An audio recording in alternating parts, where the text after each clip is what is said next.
Welcome back to the Proforma Family Kitchen. I hope you brought your sweet tooth today because this episode is all about sweet indulgences. I'm all about dessert before dinner, or in today's case, nothing but dessert. And we definitely have some good recipes today, even ones that I don't make on a normal basis, which is great for me because to do some of these favorite ones that are just, how could you not like some of these desserts? Classics. I can't wait to get started. So let's kick things off with Sonia's baklava, courtesy of Terry Tomac, owner of Proforma High Res. Let's get into it. Well, I have always been obsessed with Greek culture, and I ended up going to Greece for the first time a few years ago and ate all of the Greek food my little heart could desire. So when I got home, I was still craving it. So it was just something that, I wanted to do after going to Greece a few times. I'm finding out that she had some Greek in her. Oh, too. yes. I found out that I little bit of Greek in me, which was very exciting. The honey can be tricky sometimes, the drizzle that goes on top. It's very finicky. You have to get the timing just perfect. Otherwise, it'll be too runny or it'll get too thick.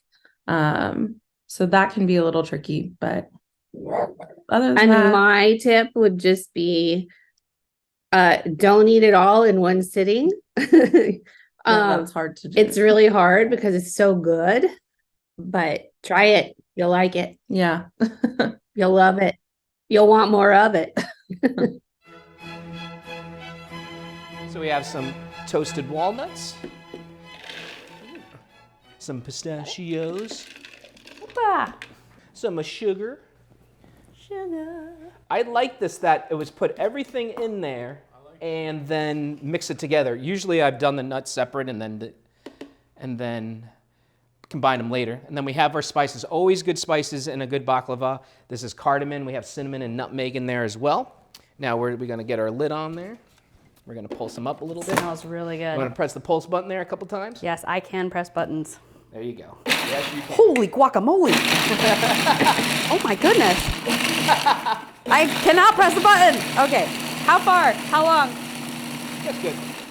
Okay. Yeah, that looks good. That was a lot more intense than you told me. Yeah, well, I think the board wanted to move around a bit, but So this recipe calls for a 9x13 casserole dish, which is pretty a standard size, and that we wipe down some butter. And the thing with phyllo dough, it's butter. A lot of them, the butter makes it better.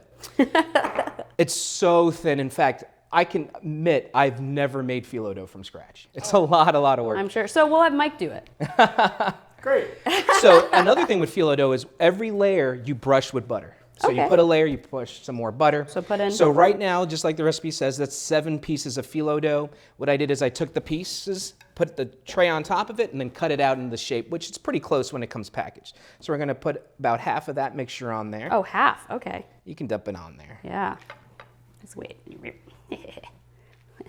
I'm ambidextrous now. Haha. Now, I've made the mixture before and tried out your recipe, Terry, so I know the mixture is really good, a lot of good sweetness, but you definitely want to try it before you start putting the filling and everything, before you start making it. All right. And then I hooked this up and did the other layers already. So you'll see we got to peel the wax paper, or I could do it, or you got it. I got it. Just go gently because the butter. And the phyllo. It's really easy to be like, am I pulling the plastic or the phyllo dough? And you can flip Where'd that Mike right go? on. All right, let's go. You don't see him? Now you see him? Now you don't. All Such right. a child. Oh my goodness. You haven't figured that out by now? I know I have. Okay, good. We're going to flip him, peel that. Perfect. Now our bottom's a little dry, so what do you think we need? Butter! Butter. Why don't you spread a little butter on there? A little butter. I love the feeling of painting butter, It's just so relaxing. That's a lot of butter. Slather it up. Yeah, you can spread around. A little bit. Getting a little hypnotic brushing that on. Right? It's fun, We're going to save a little bit for garnish for later for something. Yes, we will. Got to make it look like, that nice chef. You Yep. elevate it. So that's Now, while you guys work on getting that next layer, I'm going to talk about the syrup, the honey syrup that's in the recipe, or the honey drizzle. A big thing with baklava is once it comes out of the oven, you put the sweetened spice syrup in it. So we have some of the syrup already. Presto Just make sure magic. the camera can see it a little bit. And you'll see in the recipe that you have honey, water, sugar, and then a piece of orange zest or skin with the pith, but you don't want much. You guys you good there? Yeah, totally. we got it. Don't worry Tap in. about it. You know, You tap in, you good? we're just, we're off on our own. Tell us about the pith. It's the pith. You see nothing. Here we go. Voila. Another with this, it's not generally one that you can make that day. I mean, if you make it early enough in the day, you can. Mm-hmm. But you need to make it, put the syrup, and then let it set overnight. Now, the reason we do that is, first, it's going to be a lot easier to cut it now while the filo dough is raw, rather when it's cooked and it's going to crunch and flake everywhere, kind of ruin the presentation, if you will. But that way, there's holes there that can get the syrup so it can seep into it. This is definitely a juicy type of dessert. Yum. And when it's done, I got some pieces already cut, Woo. so we can have it comes. Like I said, you got to let it set overnight. Here you go. Do we even need a Oh, fork? no, you Yeah, don't need a let's fork. grab- Just use your grab it. hands. Opa, everybody, come. Opa. Opa. Hey. Wait. Okay, I guess I am using my hand. Here we go. Wow. Terry, I'm so glad your daughter found out about her Greek roots, so we could have this incredible dessert here Yeah, today. definitely. Oh, that's great. This is so good. Next up, we're going to Amanda Vories of Proforma Print Marketing, as she shares with us a delicious recipe for tiramisu, one of my favorites. It's not anything crazy. It's no ancient family recipe. When I was like 12 years old, I was super into cooking and baking, and I still am. I I couldn't be like a 12-year-old who made cookies. I had to make complicated tiramisu.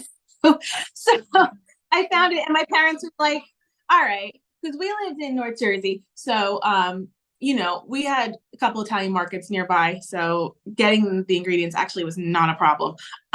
So they let me make it, and they loved it.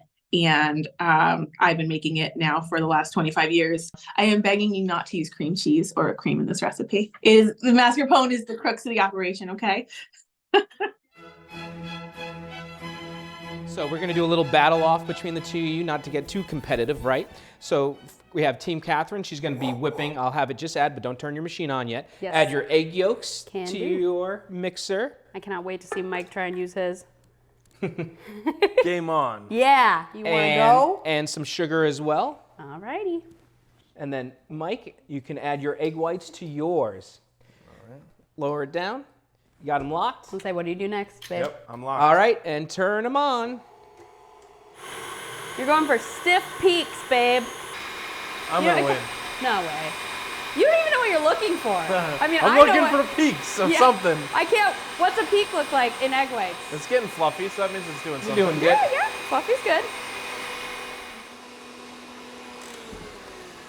We have a winner! Yes. Now, you're actually almost there, Mike, believe it or not. In the meantime, why don't you putting use your mascarpone. spatula and add your mascarpone. Got We'll whip it. that up. Can I put it all in? Yep, Okay. put it all in. I'm going to scrape the edges a little bit. You can't make tiramisu without ladyfingers. So it's an Italian sponge cookie, very light, kind of similar to what we're doing, that you would fold egg whites into a light batter and then you pipe them out and bake them. And always in tiramisu is that you have a strong espresso, not espresso, espresso. Espresso. That you can add whichever liqueur you like. Amaretto is a very popular one, brandy. We're doing Kahlua because, Kahlua being a coffee liqueur, it really goes well with it. If you want to get it really bruisey, you can put a little Crown Royale we have as an example in the recipe. That'll definitely do it. He would So, love that. You'll see that these will really become soft in your hands if you go too long. You see how much they're absorbing. We're already almost halfway done. You done there? Oh, I think we got it, bro. I think we It's got about it. time you're finished. I had it locked. There you go. Ooh, Had it right. look at that. Looks And like then a cloud. and then you know it's ready. That's a stiff peak for those that don't know. Stiff peak. Get some spatula. You know it's ready. Are you about to do this? Are you about to do it? Hey! Hey! You So we have our you- nice stiff peaks, right? So now we're going to put about half the meringue, which is another name for these whipped egg whites. We're going to fold it. You want to be very gentle with this.